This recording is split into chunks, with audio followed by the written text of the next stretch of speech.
نظر نہیں آتا، خالق سے ہوتا نظر نہیں آتا، وہ مخلوق کی طرف جھانکے گا۔ ہم تو تاک جھانک کے بھی روادار نہیں ہیں۔ ہم تو ایک امت ایسی بنا دینا چاہتے ہیں جو محنت میں نبیوں والا طریقہ زندہ کرے، دعوت میں نبیوں والا طریقہ زندہ کرے، اللہ کی طرف بلانے والی بنے۔ سورہ یاسین والے آدمی نے اتنا کہہ دیا، یا قوم اتبعوا المرسلین، ان رسولوں کا اتباع کر لو۔ قوم نے اسے شہید کر دیا۔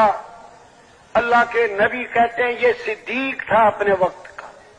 اللہ نے قرآن میں سورہ یاسین شریف میں اس کا ذکر کیا۔ ہم یہ کہہ رہے ہیں ہم سارے مل کے لوگوں کو اللہ کی طرف بلائیں، امام الانبیاء والی محنت کریں، مخلوق سے اپنا ہاتھ کھینچے، مخلوق سے یقین سے اپنا ہاتھ کھینچے، اپنا دل کھینچے، دماغ کھینچے، روح کو کھینچے۔ ہاں،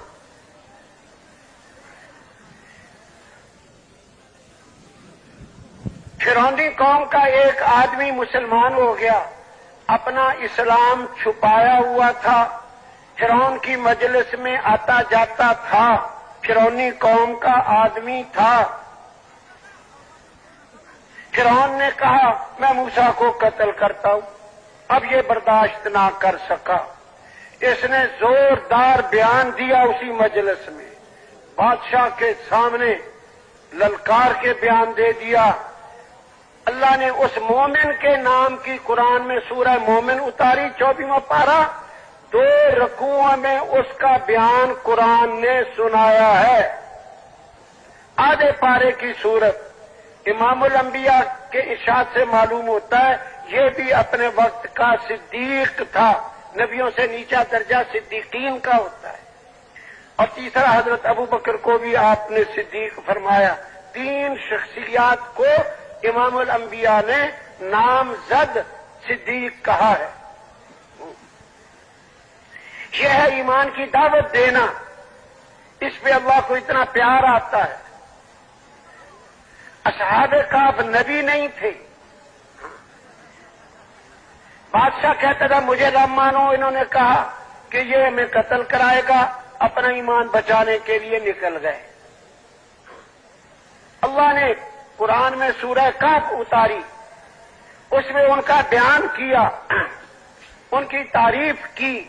امام الانبیاء نے ہر جمعے کو وہ سورت پڑھنے کی ترغیب دی، ہر روز سورہ یاسین پڑھنے کی ترغیب دی کہ ان میں ان بندوں کا ذکر ہے، اور بھی ہے چیزیں، ان کا ذکر ہے جنہوں نے اللہ کی طرف بلانے والوں کی مدد میں کلمات کہے۔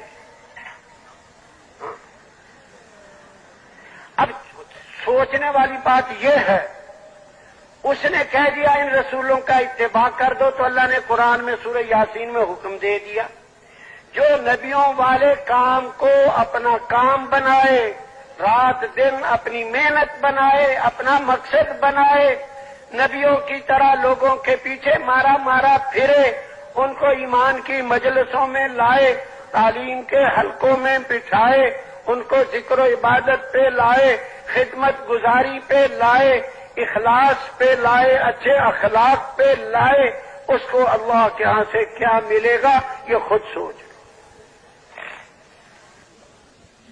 ایک آدمی نے دیوار، اپنا مال زمین میں دفن کر کے دیوار بنا دی اوپر، آدمی مر گیا، دیوار پرانی ہو کے گرنے کے قریب ہو گئی، اللہ نے موسیٰ علیہ السلام اور خضر دونوں کو کہا جاؤ دیوار بناؤ۔ کیوں بناؤ؟ کہ اس کے نیچے خزانہ ہے 2 یتیم بچوں کا، اور ان کا باپ نیک تھا، وَكَانَ أَبُوهُمَا صَالِحًا۔ ارے جو خود صالح ہو اس کے بچوں کے خزانے کی حفاظت اللہ 2 نبیوں سے کراوے، جو نبیوں والے کام کو مقصد بنا کر مشرق بھی جائے مغرب بھی جائے، ساری دنیا کو صالح بننے کے لیے محنت کرے، اس کو اللہ یوں ہی بھوکا مار دے گا۔ سوچے تو صحیح، اللہ کو کیا سمجھا ہم نے؟ اللہ کو کیا سمجھا؟ میں کہتا ہوں اگر بھوک بھی بھیج دے تو یہ بھوک اللہ کو کتنی پیاری ہوگی۔ رمضان شریف میں صبح کے کھانے کا وقت بدلا ہے، 2 وقت پیٹ بھر کے کھا لو، پھر بھی اللہ کہتا ہے میرے بندے نے میرے لیے کھانا چھوڑ دیا۔ وعزتی وجلالی وکرمی وعلوی، میری عزت کی قسم، میری جلال کی قسم، میں ان کو ضرور بخشوں گا، ان کی دعائیں قبول کروں گا۔ بخشے بخشائے گھروں کو جاؤ، عید والے دن اللہ یوں قسمیں کھاتا ہے جس نے ایک وقت کے کھانے کا وقت بدلا تھا۔ ارے بھوک بھی آ جائے، اللہ کے ہاں اس بھوک کا کیا مقام ہوگا میں اور آپ سمجھ ہی نہیں سکتے، اس کو پہنچ ہی نہیں سکتے۔ کیا چھوٹی سی زندگی ہے، اگر اس میں اپنا مقصد بدل کر نبیوں والا کام اپنا کام بنا کے زندگی گزار جائیں تو کیا ہی مزے والی زندگی اگلی آئے گی۔ جو نبیوں کی اطاعت کرے، اللہ کی اطاعت کرے، رسول صلی اللہ علیہ وسلم کی اطاعت کرے، وہ قیامت میں ان کے ساتھ ہوگا جن پر اللہ نے انعام کیا، من یطع اللہ والرسول فاولئک مع الذین انعم اللہ علیہم من النبیین والصدیقین والشہداء والصالحین وحسن اولئک رفیقا۔ اطاعت 2 قسم کی ہے، آج ایک قسم کی اطاعت یاد رہی، دوسری ہم بھول گئے۔ ایک ہے عبادات میں اطاعت، نماز ویسے پڑھیں جیسے اللہ کے نبی پڑھتے تھے، روزہ ویسے رکھا، کھانا کھایا، پانی پیا، لباس، شکل شباہت، سونا اٹھنا، ایک یہ اطاعت ہے۔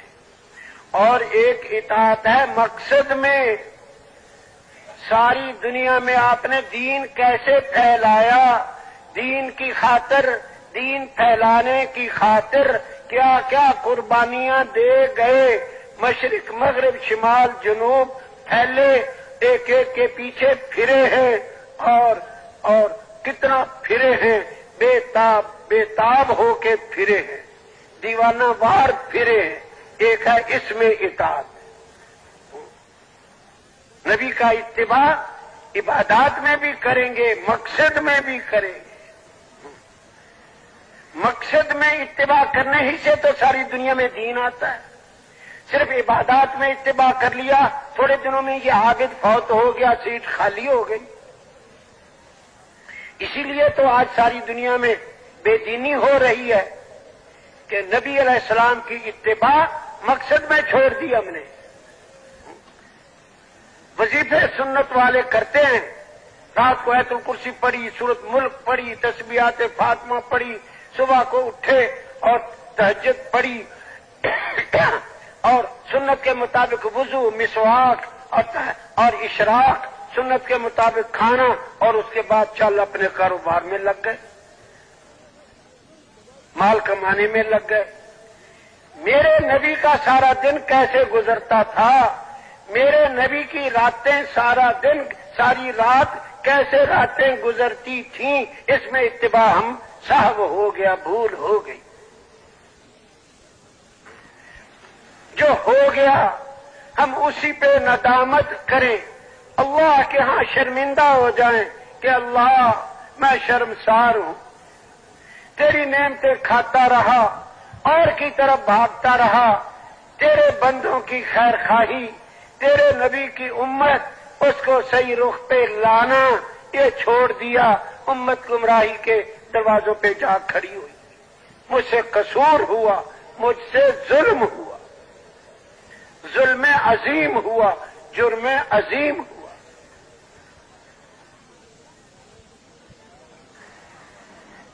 پیارے بھائیوں، میں بھی سوچوں، آپ بھی سوچو، کیا ہمیں یہ زیبا ہے؟ بڑے درد سے ہے آج امت کے پاس نفلی وظائف کے لیے وقت ہے، انسانیت کو فرائض پہ ڈالنا، ایمان کی طرف کھینچنا، جو کفر کے قریب پہنچ گئی اب اگلا قدم اٹھایا تو گیا کفر میں، ان کو کھینچنا ہم بھول بھال گئے۔ حالانکہ مفتیوں سے پوچھو، ایک آدمی فرض نماز پڑھ رہا ہو، اس کے سامنے اندھا کنویں میں گر رہا ہو، اسے پتا ہے کہ وہ کنویں کی بالکل برابر جا رہا ہے سیدھ میں، اگر میں نماز پڑھتا رہا تو وہ کنویں میں گر کے مر جائے گا۔ مفتیوں سے پوچھو نماز